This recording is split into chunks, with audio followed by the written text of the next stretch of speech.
কাকা কাকা, ওই কি হয়েছে? একটা ভালো খবর আছে, একটা খারাপ খবর আছে, কোনটা আগে শুনবেন বলেন? কস কি? মেলা দিন ধরে বালা খবর শুন না। আগে বালা খবরটাই কো, খারাপ খবরটা নয় পরেই শুনি। अभी बता है भाई।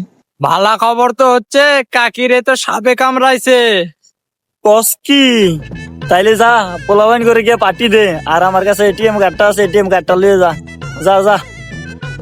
আরে কাকা শোনেন, আগে খারাপ খবরটা আগে শোনেন। এরকম এক বালা খবরের মধ্যে আবার খারাপ খবর শোনান লাগবো? ও রে, কি করবি? খারাপ খবরটা কই এইলা? কাকিরে সাপে কামড় দেওয়ার পর সাপ তো মইরা গেছে, কাকি তো মরে নাই। কস কি? ওই শালির বেটির সাপের তো বেশি বিষের বিষ। আরে হায়, আমার জীবনটা শেষ একবার।